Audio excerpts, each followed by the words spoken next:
I want a hug. I want a hug. Good for you, Tyler. Hey, That's it's me. here. I'm just chilling. And We're me, gonna watch John YouTube. Becker. Wow. Wow. You love the Obviously, it's Avatar five movie. five five I gotta tell you something. three twenty I like seven twenty Avatar twenty The five. Last Airbender, actually. This movie is good, too. I watched it recently. Just on blue vinyl as well. Actually, so I didn't watch the Avatar movies until like a couple of years ago. They're really good. They're actually really good. You watch them yet? With the blue people. No. Bruh, Yeah. But and the Avatar bruh. is way better though. Remember that. New season We're or watching second episode Nardwar season, I with was happy. Tyler Well, the thanks for Creator. Jasper and Dudu Ludu. Yeah. Is that Frisbee? Oh, Frisbee dog. So amazing, Jasper in Vancouver, British Columbia, Canada. But also, you met Kate Trinada Here, in Vancouver the first time during a food fight with Odd here, Future. drink. Nigga, I have no idea. Oh, True, where the no, fuck don't you get drink that info that. from? What the fuck? I have no idea. Maybe. First meet Oh, time. oh.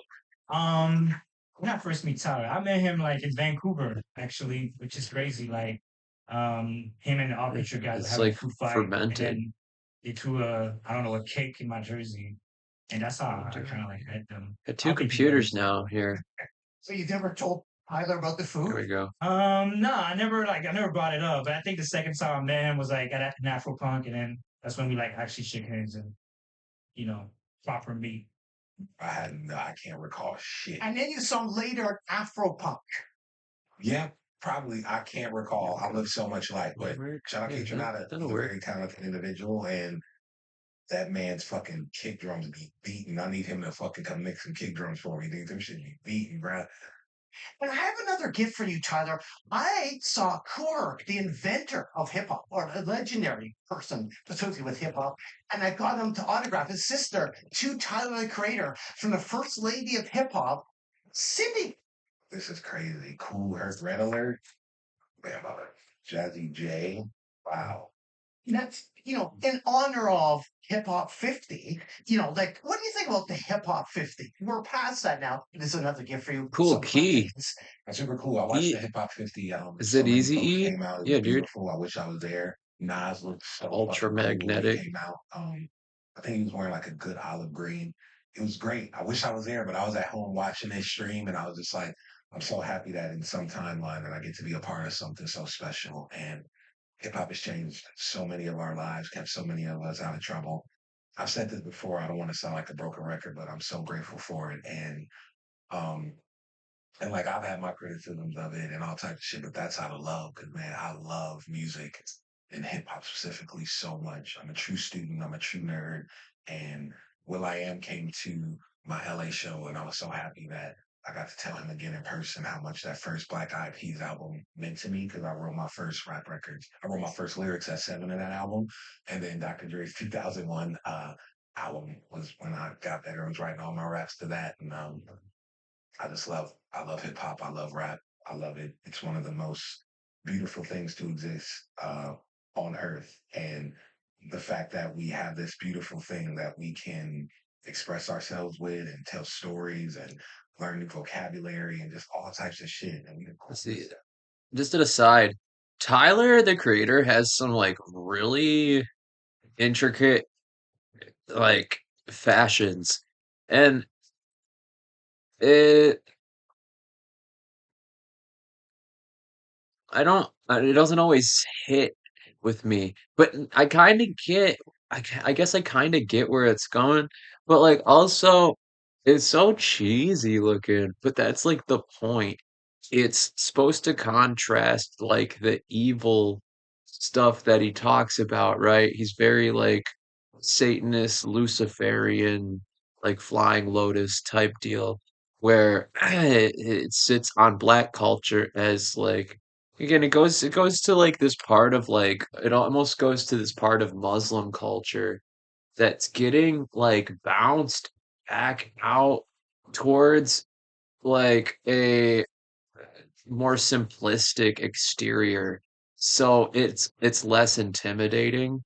Um, because if it's just so happens to be that like Muslim culture brings in like more intricate patterns, it makes sense that like this part of black culture gets stapled in and is now being put on as this like paisley doily like Eastern European thing.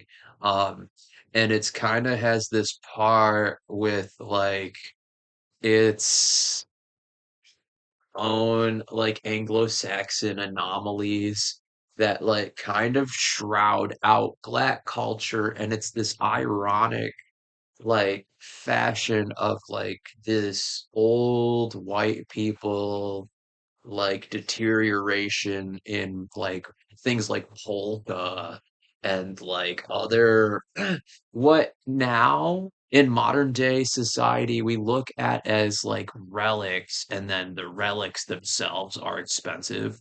So like I kind of admire, and I mentioned Doshi and how he brought it up in like, and I like look at Tirawak, all of his acts that he brings on to uh what's this thing called golf no, it's not. What's his festival called? Uh what's his He's got dog tooth. He's got like dog like right, he's got dog tooth, or it's not, it's what's it called? Katra something. It's dog tooth. Um what's the 2009, it's kind of a bloody, what's it called? Kino Thon Keanthontus, Dogtooth. It and it's this oh yeah. So I like movies like that, and that's a precursor to the now current state of like women drama on A24, and it comes from a lot of like weird uh independent movies that come from Europe and Japan and other places that allow this part where it kind of bleeds back into this whole stoicism of like the amount of suffrage that like the culture put, or like look at Midsummer, or what's that one that what Mars showed me, freaking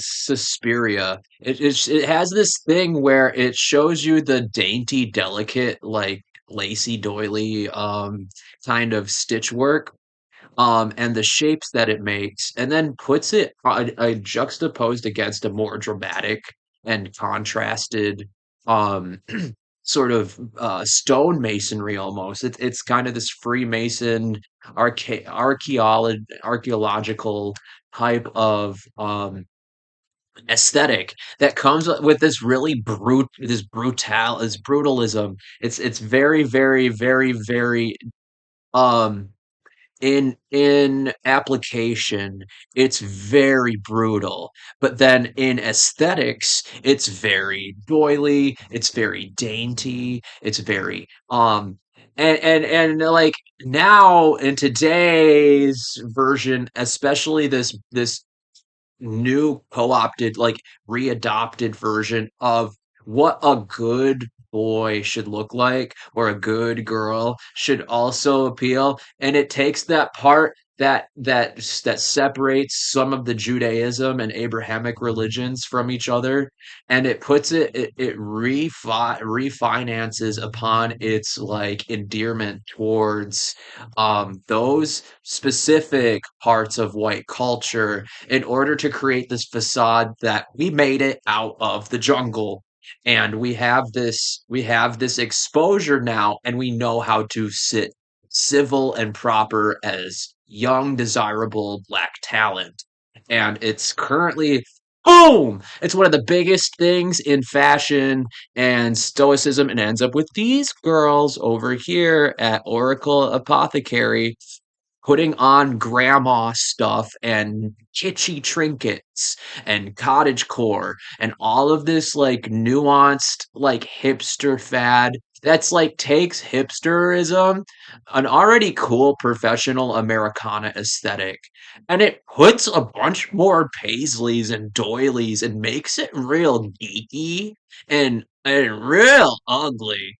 But that's kind of the weird co-opting that it's real sneaky and it's supposed to rake in other people who are only in it for the money, and it's like this high sign or peacocking in fashion that creates this little bit of a dialogue on what desirable people dress as. Just something I've noticed. I had to make a little an aside here about some of the things that Tyler the Creator is kind of like banking off of. It's off of pretty girls. And whatever the pretty girls are into, obviously they get to dress up Tyler in whatever they want to dress him up in. So there's this little part that's going on into fashion that some people don't seem to be able to be bothered with. These stupid fucking rocks, excuse my language, but these stupid goddamn crystals aren't helping anything in the world. So if these people are actually making a bag off of the magnetism that comes off of, like, if they're making money off this shit, you should get the fuck out of here now because that shit's cursed, eh? And like the more you pretend like you do for that culture, the more you're actually taking away from people like miners, like actual like rock miners, not like the ageism, but like actual like stone workers who mine, who freaking pickaxe this crap out of the freaking gullies and ditches that they exist in, mines they exist in, and then polishing them and selling them, like upselling rocks. We're literally like wasting lives. We killed people just so this could stay secret. So I mean, like, it's not really working that well for everybody in like opulence if we're supposed to juxtapose the contrast of something pleasant with something functional. And it just kind of has this weird, it sits right now. Before all of this stuff happened, I would have been like cool with it. But now that all this stuff's happened, I'm kind of not as cool with it, and it shows it's shows a spotlight on selective like nepotism. It does show like nepotism real hard, but it shows a spotlight on the behavioralism that we're willing to trace out certain results and not and just kind of glaze over them. We're not like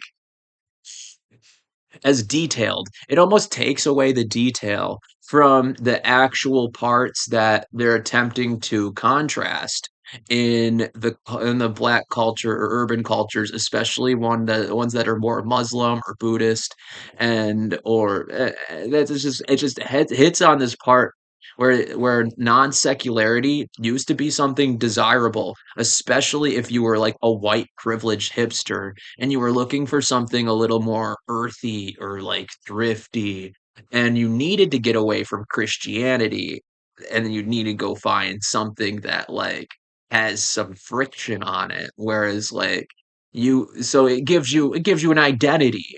And so like it's just an interesting take as I go flip back here. It's an interesting take because like he's currently wearing a brown suit. I get it. And then, but like, and hipster hat. Also, I guess I get that too. But like, he's got like a his collar isn't like yeah, his lapel is like curved, and it's like got little like bubbly like flowery stuff, flower boy on it. And so like it's kind of that little bit of take of where um he's able to stay on, right?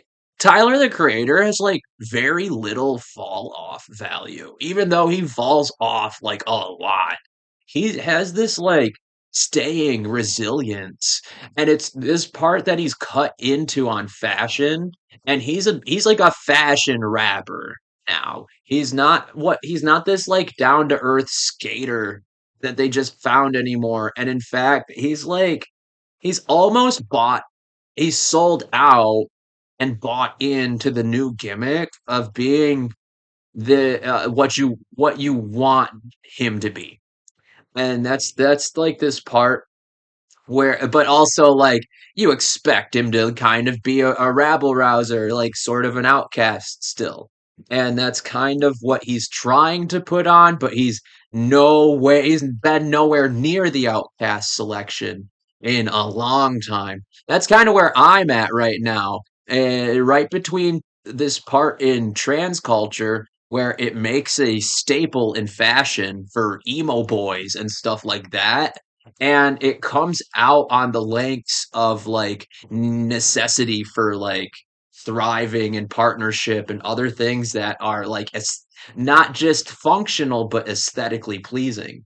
So like it's kind of but opposite maybe. It's aesthetically pleasing, but now I'm trying to apply this new function over this part of women aesthetics. And the women around me are pissed off that I get to because I put in so much work on music, drawing, all the freaking big shebangs in the art community. And I went to art school for 7 years.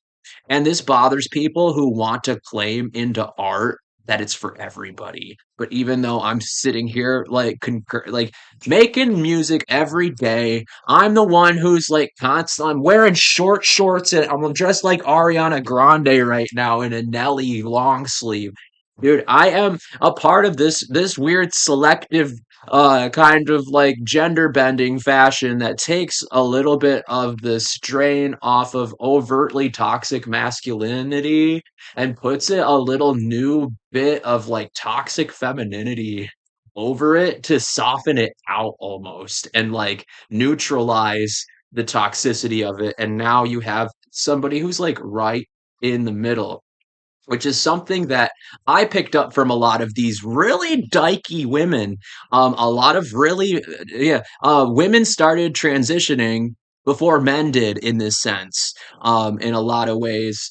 At my college, it was this thing where, like, if you had like Jeffree Star, and it was this really glammed out type of gay culture, and it wasn't quite as like accessible as it is today when you're being exposed to. So this paved the way for the right wing agenda to call into question transgenderism, to break through onto children.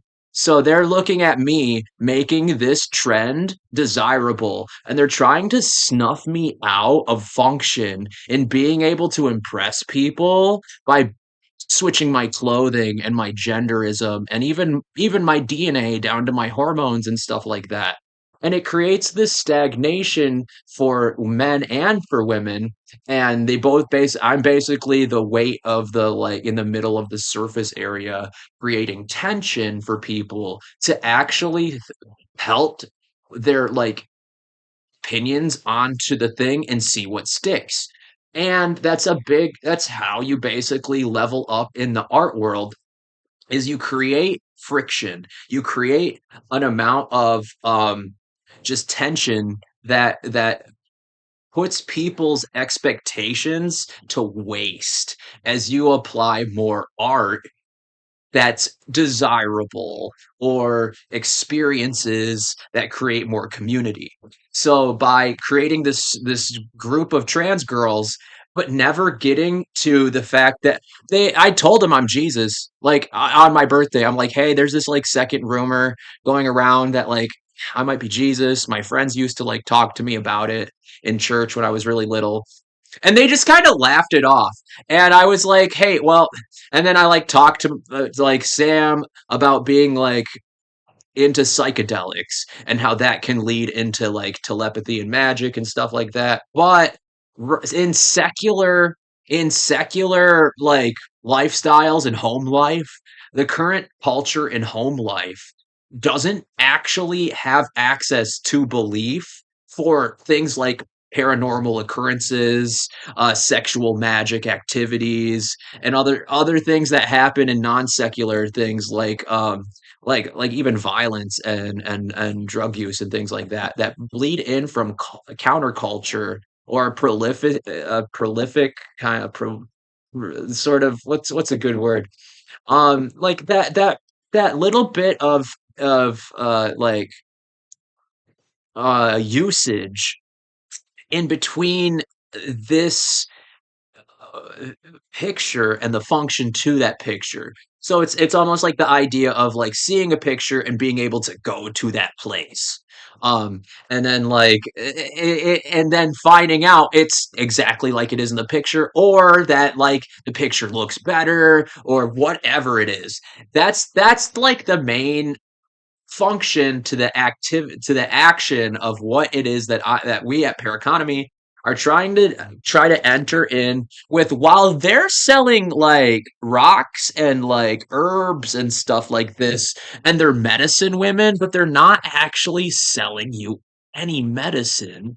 They're selling you metaphysical things that don't have the same passage as something that Dr. Professor Fun pervert murderer can sell you over here in creating this amount of Mother Gaia experience that gives you that bit of like wavelength to the paranormal experiences on this planet and now off planet, um that, well, that have always been there, but we're focusing on now.